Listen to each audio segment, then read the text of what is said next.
Hey, what's up? How you doing, Andy? Good to see you. Great to see you. Uh, First up is Mark Berman. Go ahead, Mark. Good morning, Jeff. Um, More. obviously, you guys had a nice win over West Virginia in the non-conference. It's looking better and better, but obviously, in general, it was a rough non-conference for the ACC. Why do you think that was? I don't know. I've been concentrating on my team, so I don't know what other teams are doing, or I know what Duke is doing because that's who we play next, and I know what Pitt's doing. Um, so I can't answer that question. How much do you worry that, okay, because of that bad non-conference season, here we go again, it's going to be another five bid league come March? Yeah, I worry about it. It's something that's certainly concerning, but what does the Bible say? What does worrying do? There's not anything I can do about it. We're just trying to run our race right now, and I think some of it's overblown. With some of the teams, I think we have some really good teams in this league, and um, the conference will be tough. Uh, but again, I don't know. I don't know the answer to it. Thank you. Well, Royal Howell. Go ahead, sir. Hey, Coach, how you doing today? great. How are you? Doing well, doing well. Coach, I wanted to speak on Ishmael Leggett, just his performance over the last two games, shooting nearly 70%. What have you seen from him to kind of elevate his game this year to take your team to that next level? Yeah. Well, I think he's off to an outstanding start to the season. He's been pretty consistent all year. He's been efficient. He scored the basketball. He's rebounded. He's defended. I think he spent a lot of time this past spring and summer really working on his game, having a chance to be at this level for a year. I think he understood this spring and summer the aspects that he needed to work on to be better this year. Obviously, he was really good for us last year in a six-man role, which was basically a starter. He played starter minutes, but I think he's off to a really, really good season, and we need him to be a really good player for us. To quickly follow up on that, Coach, you go on a place tomorrow night where you've had recent history success. You've been very successful at Duke. Going into this matchup, if you had to say three things that if you did this, this, and this well, you'll come out successful tomorrow night, what will that be?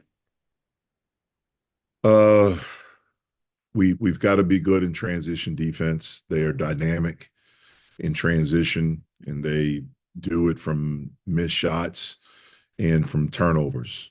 They're an outstanding defensive team. Um, so we have to be able to score, but more importantly, to make sure we're generating good looks and not turning the basketball over. And then we have to have poise. We know it's a great environment. It's loud, and they are really, really good. They're one of, if not the best team in the country, and they're playing at an incredible level right now. And so we have to have poise and have a toughness and compete for 40 minutes. Thanks, Coach. Good luck tomorrow night. Thank you. Jim Hammett. Go ahead, sir. Hey Jeff, how you doing? I know the other day you said possibly about Damien, seeing the doctor. I didn't know if did that happen this morning or is that going to happen later today? Yeah, it'll happen a little bit. It's probably going on right now. Yeah, it's happening right now. So I'll know hopefully here soon. George Mikulowski. Go ahead, sir.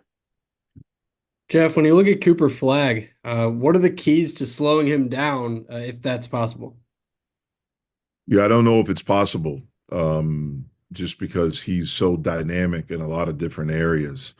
Um, Obviously, I had heard a lot about him. I saw him a little bit in high school, but I had not watched Duke a lot until after we played Stanford.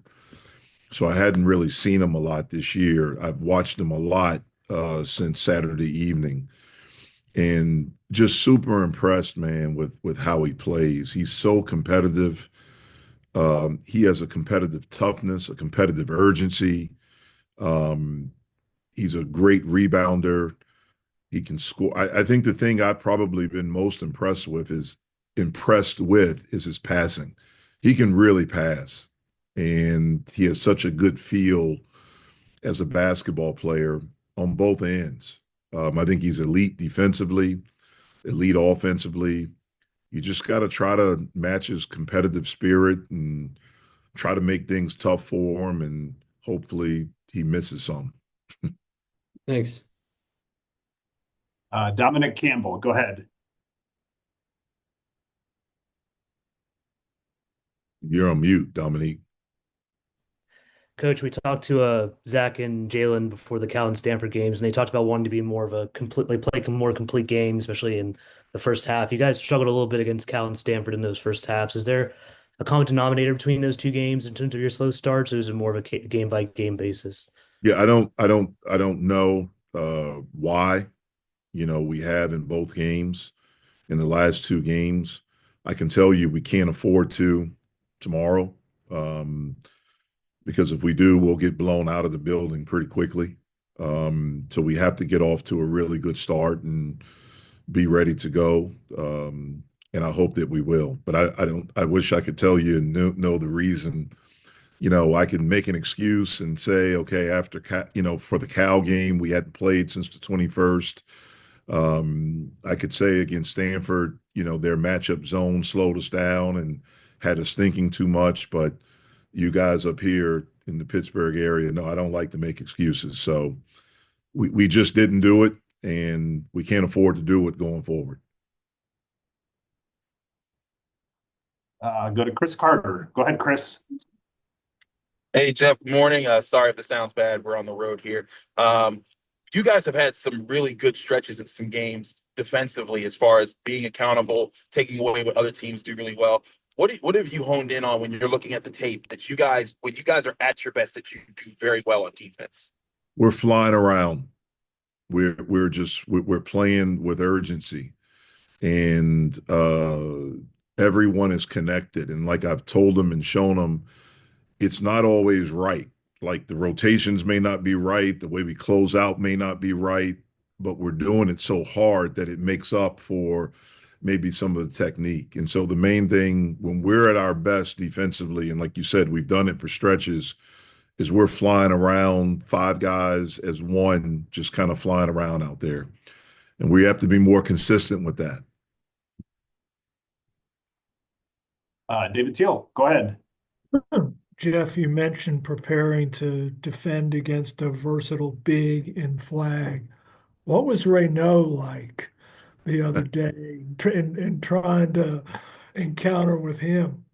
Yeah, he's really good, man. He's as skilled of a big guy, as far as touch, uh, left hand, right hand, either shoulder, threes, putting it on the floor, floaters at 7-1. Um, and so it was certainly, very, very challenging. Um, and again, you didn't realize I'd seen him on tape and certainly impressed with him on tape. But when you see him live, like the 7-1 is legit. Like it's not, sometimes you can say a guy, you see a thing there, he's 7 foot and maybe like 6'10". Like the 7-1 is legit. And with all of that skill, obviously Flagg is skilled. Man, Flagg, just watching him on tape, and I remember seeing him a little bit in high school, he is so competitive. Like I've very rarely do you see especially a young guy, a freshman that plays that hard and is that competitive on both sides of the ball. I mean, that's rare on top of all the skill. And I think that's what makes him so unique and why everyone is so excited about him because and you can see it's kind of gone to the whole team. Like he just seems like a kid that just loves to compete and loves to play every possession.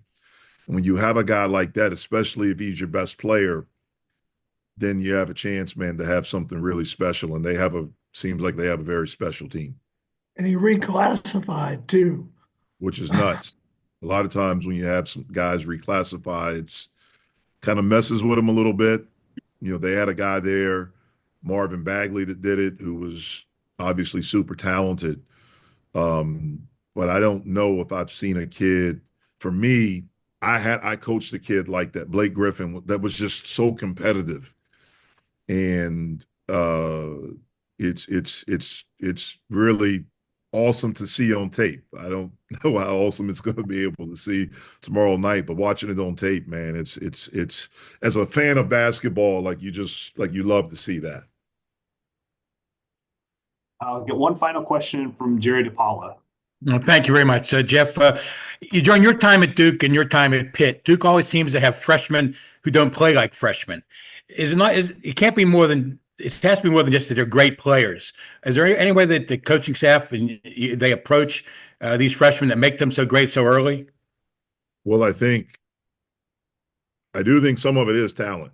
Like they get the best of the best, and they've done that since probably around 84. David, you can help me on this. When Johnny Dawkins got there and that group, I think one of the really underrated parts about Coach K is I think for the longest time he was the best recruiter. I know he never got that acknowledgement, but if you go back since then, you look at the classes and the players that he put together, they were really impressive. And obviously John has done that. And so when you have unique talent, and that's what they've been able to get is unique talent. And then what John has done the same way Coach K did is he's allowed that talent to have freedom within structure, and allowed that talent to be unique. The guys that are unique, he's allowed them and encouraged them and created an environment where they can be unique. And when you do that, then you have a chance to have something special. And for guys coach used to always say, these guys are going to do stuff that make us coaches look good and make us look like we're teaching them stuff when we're really not. They're just that good. And, when you're able to recruit guys like that, and you're able to do that because they've done it historically and had success with them. And then that attracts the other ones that want to come because they want to follow in the footsteps of a Johnny Dawkins or a Danny Ferry or a Leitner or Hurley or Hill or Brand or Battier, or I can keep going, now to Cooper, and they probably got some more coming in next year. And so when you have unique talent like that, it takes unique coaching to be able to foster that. And they've been very lucky. And I hope Duke appreciates it obviously with Coach, but I really hope they appreciate what they have in John right now too. Thank you, Jeff. You're welcome. Yeah, thank you for the time. Appreciate it. All right. See you next guys. week. Thanks. All right. Next up, we've got Damon Stoudemire from Georgia Tech.